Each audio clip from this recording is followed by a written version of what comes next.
Namaste, welcome back to the channel. So in the last few months, you might have gone through the NCISM recent gazette notification.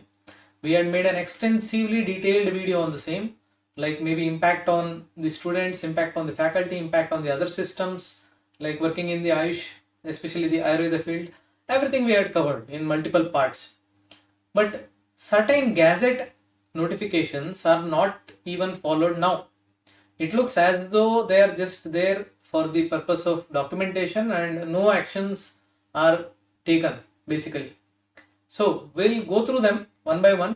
There are majorly three issues to be addressed.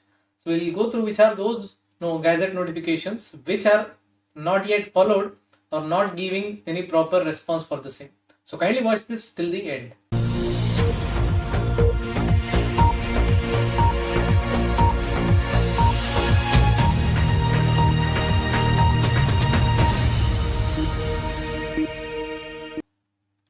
So just to recap, the gazette notification had a major impact on the faculty, that is in terms of teaching and other things. Now, just go through this. Certain changes were done for the professional BMS from 4 years to 4.5 years in 3 professional BMS. And after that, there were certain induction programs that were introduced. All of these are fine. This can be done by the respective institutes at their level. Now, there were certain things which are not at the level of the teachers. For example, one of the principal example is the essential qualification for a teacher to be called as assistant professor. To be called as assistant professor, which is the lowermost post. There are majorly three hierarchy in this recent notification. One is assistant professor, associate professor, and then directly professor. Other than that, there are other management posts like principal and other things. They are different. But for the assistant professor post, what is mentioned here is, you can see, so this is the professor one, so this is associate professor. Now this is assistant professor. If you can see here, eligibility for a person to be eligible for assistant professor, UG and PG in concerned subject or allied subject. Maximum age limit for first appointment should be 45 years, not more than 45 years. Only these two are mentioned, which means there is no necessity of any experience for a person to be eligible for assistant professor post. But still, in the recent notification, where the vacancy was called for All India Institute of Ayurveda, and there were multiple vacancies for different departments and for both Delhi as well as Goa, the satellite branch. If you analyze the eligibility criteria, the assistant professor in All India Institute of Ayurveda, they mentioned specifically 3 years of teaching experience is necessary to be eligible for assistant professor, which does not follow the rule as mentioned by the NCISM. Now, if the person is having 3 years of experience, and imagine the person who is not having 3 years of experience, as per the gazette notification, he is eligible for being the assistant professor. But as per the recent eligibility by All India Institute of Ayurveda, he is not eligible or she is not eligible. So the gazette notification, is it restricted to only few colleges or private colleges? Whether the government colleges or the All India Institute is not even a deemed university, it is coming under the Delhi University. So are they having their own rules? Are they beyond NCISM? That is one of the question which arises. So if you can analyze the things which are going on around you, you will get to know what exactly is happening. So gazette notification, one of them is not followed. Now I hope in the future vacancies, whenever assistant professor post is called for, the eligibility should be simply BMS with a postgraduate degree, either in their subject or allied subject. I don't believe in the concept of this allied subject, at least BMS and the MD, now or MS. Now, in one of the RTI that was posted for the same to both All India Institute of Ayurveda and the NCISM, All India Institute of Ayurveda just replied that they are following the rules of recruitment of AIIA, that is All India Institute of Ayurveda, New Delhi. So we don't know what are the rules and all those things. So on what basis they have made the rules, that is also not clear, because All India Institute of Ayurveda is also part of NCISM, is coming under NCISM. NCISM gives permission for All India Institute of Ayurveda to run the college.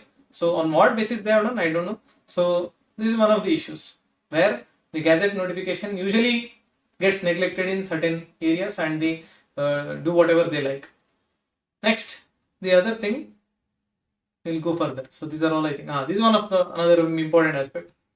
PhD research experience. So earlier, what used to happen, student or the scholar who is completing the full-time PhD, this is only applicable for full-time PhD.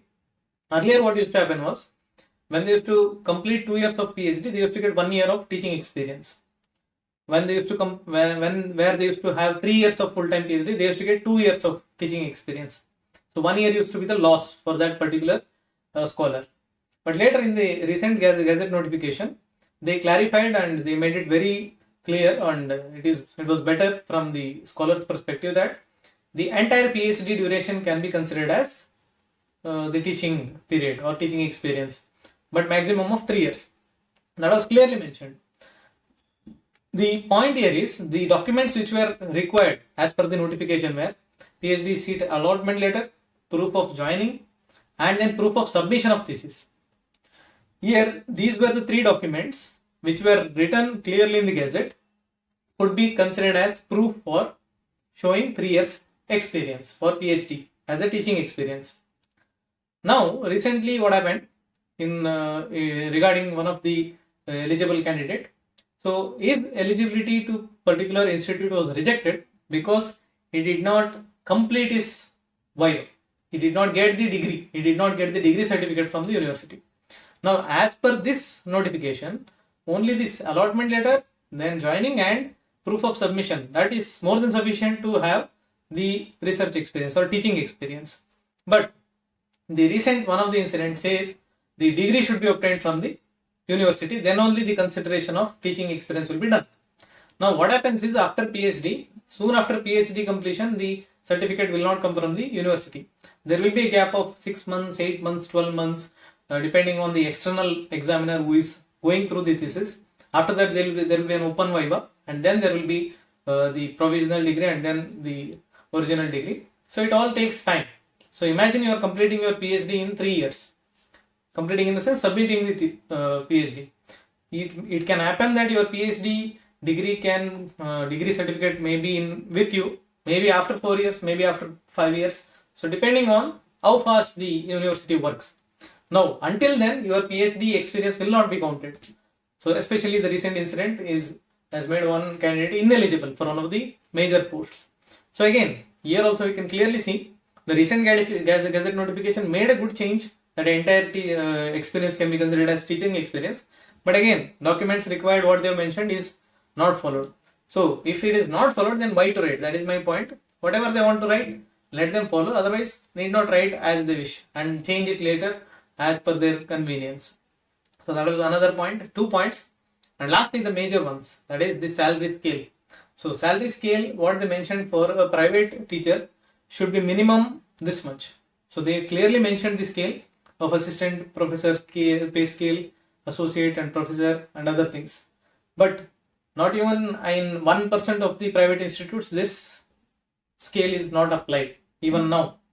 So again, one of the RTI replies mentioned that these are not coming under the purview of the RTI, which means all the institutes, NCSM, the ministry, everyone, they are not answering properly regarding how many institutes are have actually applied this kind of salary scale what is mentioned in the new Gazette.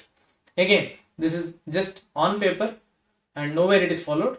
Again, my question is, if it cannot be followed, then why to put it in the Gazette notification? If it cannot be followed, then why should the colleges be given the freedom to run an institute as per the NCSM norms? They are running the institute as per NCSM norm, but not following the NCSM Gazette notification. So ultimately, there is no value to this Gazette notification. If you follow these 3 cases clearly, these were the 3 issues which I wanted to highlight. So major things are there. Of course, there are others as well, but these are the major 3 things. So these are all related to examination and other things. So these can be managed. Examination and other things are within the you can say governance of the institute and university, so they can be easily followed. So this was the old video, but I have taken few of them. So 3 things we should address here. One is in relation to the assistant professor post. So as per notification, no experience required, but certain times they ask experience, which doesn't follow the gazette. Second is in relation to PhD. Again, submission of thesis is sufficient or not, it doesn't apply in real life. Third one, that is salary. This is one of the major issue faced by majority of the private teachers. Nowhere it is applied. I think 1% what I told, that is also more. None of them are following. Basically zero you can consider. No private colleges is following that. So then why to put it in gazette notification? My only concern is if it cannot be applied, then why to put in the notification, that to gazette notification from the government of India, which doesn't have value in real life. There is no point of it being in the paper. At least write what can be followed. Then at least you can say that the gazette has some value and government of India orders are followed. Otherwise there is no point. Everyone takes the things lightly. So this was in relation to today's video. Until next time, thank you.